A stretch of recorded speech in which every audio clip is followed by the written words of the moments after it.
Laura, the 49ers will be trying to make a December playoff push while being away from their homes and their families. Not ideal, but head coach Kyle Shanahan said, we'll be all right. It's not the end of the world. The organization decided to call Glendale, Arizona home for the next several weeks, and the Cardinals were able to accommodate without any conflicts with their own game schedule. So 49ers players and staffers are living at a nearby hotel in what Shanahan called a, quote, weird existence where they're all together but have to stay apart. It's a short golf cart ride to the Cardinals practice fields, the one place Shanahan says his players can connect face to face. Offensive tackle Trent Williams told me, if this wasn't 2020, we'd probably all be in an uproar about this, but we've been through so much adversity already, he said, not just as a team, but as a nation. I think we are all just conditioned to roll with the punches. Laura? Yeah, that's very well said. We'll see you, Lisa, and the rest of the crew in about 3.5 hours on Monday Night Football. Amina, the Bills will be without wide receiver John Brown. How much does that impact Josh Allen's game?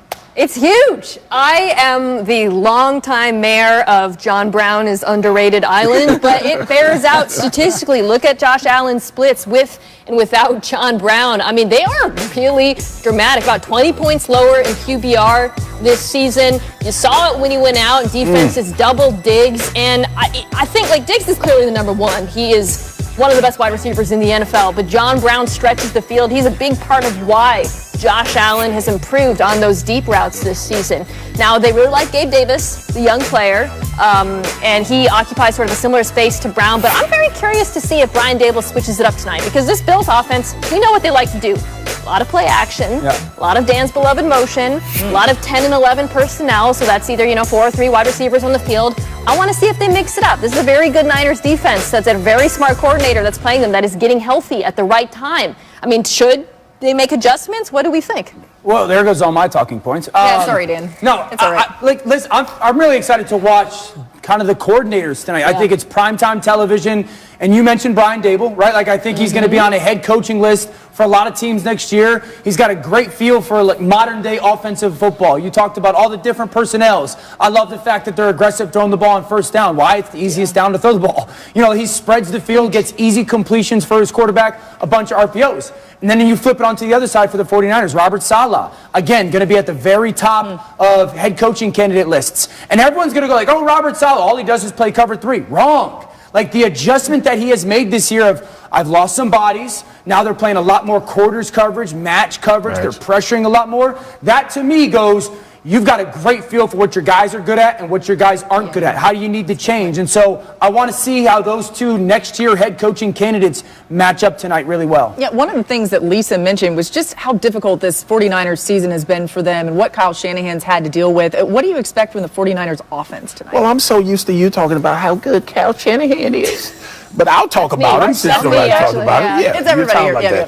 Like But listen, this is what Kyle Shanahan has kind of made his name on, right? This adversity that Trent Williams mentioned to Lisa. You think about what has transpired with this offense, losing Kittle and Garoppolo and all of these people. Receivers. And they find themselves in a position to fight for a playoff spot. Like, I don't know how many teams survived that. Bottom line is, Kyle Shanahan's going to dial up this run game.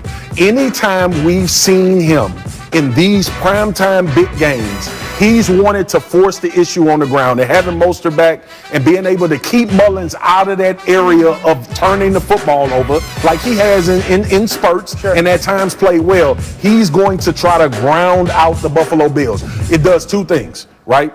It gets them into the wheelhouse of what they like to do offensively with how they use motion, jet sweep, and all of that stuff. But it also keeps Josh Allen off the field. No, it's time of possession. Exactly. And that's what he did to Aaron Rodgers last year in the playoffs. So I think that will have a big part of what this game looks like. Yeah, what? Why I have San Francisco. Wait, your pick. Wait, one second. My bad. I'm excited. So excited. One of Mina's favorite players, Matt Milano, the linebacker for the Bills, is actually has been activated. So set the edge. So against that 49ers run game, if they end up running a lot, they'll have to go up against Milano. All right, let's get to the game picks. My bad. Listen, we're all on the Bills except Marcus Spears. And Marcus likes the 49ers tonight. Why are you picking the 49ers? Because I just have a tremendous amount of respect for what this team has done. And it's a bit of an emotional pick. but it's not far-fetched, right? Like, we understand what the makeup of this team is. Dan just talked about Robert Saleh. I just talked about Shanahan. We talked about a team that's been moved, fought through all type of adversity, and have found ways to win. And not only ways to win, they beat some teams that we think are legit playoffs and could make a deep run in it.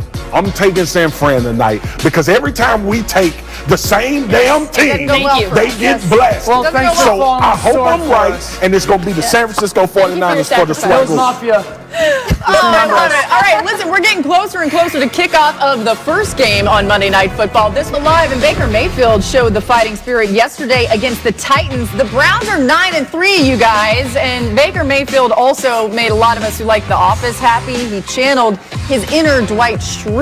Never seen an episode. What is wrong with you? Oh, my God. What have you seen? Sorry, I'll stop. Whenever I'm about to do something, I think, would an idiot do that? And if they would, then I don't do that. Yeah, we're all still shook over the fact that Dan has never seen an episode of The Office. We're going to work on that later, but we got to get through this show today. So, Marcus, you've been calling for Baker and the Browns to do it against a good opponent. What did you see yesterday? I saw it.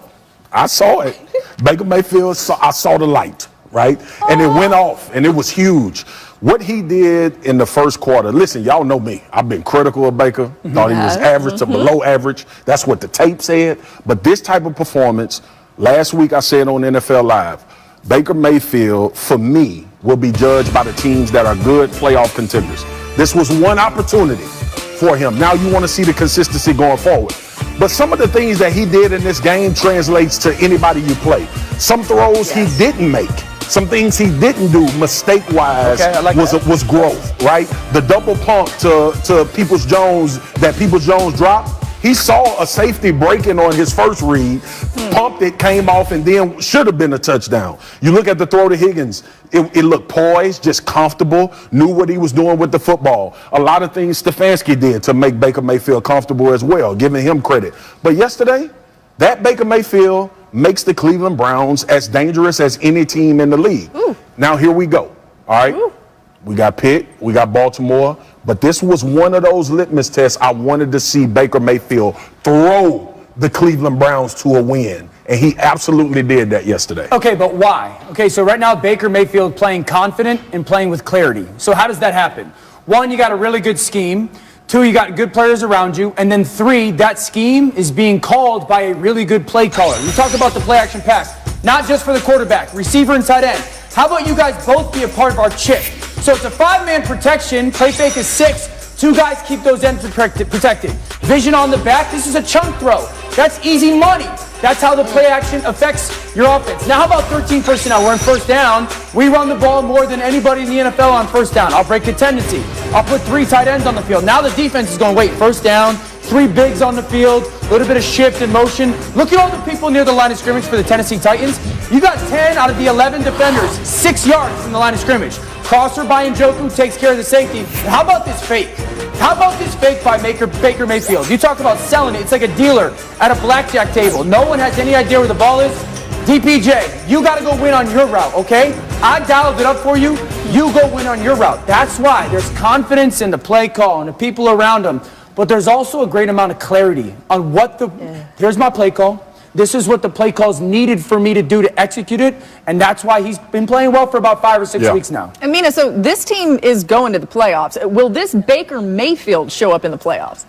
Why I gotta be the Grinch? Because I want to praise the Browns because they were fantastic. It's real. You asked me a question, okay? Baker was excellent yesterday in the first half. Decisive, accurate, took care of the football. The play calling was wonderful. Sure. The offensive line, which is the best unit, I think, on this team, the best position group, phenomenal. But the Titans pass rush got about as close to Baker as I am to Laura. We're very far apart. Yeah, you can see us in studio. 70 feet apart. We are extremely far apart. He was pressured once in the first half. Not sacked once. Not hit once, pressured once. Sure. And a lot of that has to do with things that are sustainable. Like I said, the Browns' offensive line is arguably the best in football. Some of it is schematic. You talked about all the play action. That helps as well. But they are in for much bigger tests. They're playing the Steelers and the Ravens. Giants are coming up. The Giants. So we're going to talk about my Seahawks getting embarrassed by them. So I love what I saw from Baker, but it's not going to be that easy going forward. Yeah, let's see what he does against the Steelers and the Ravens. We got to move, Dan. I know you want to talk, but I'm also going to get a tape measure in the break, and we're going to see if we can measure. I can't even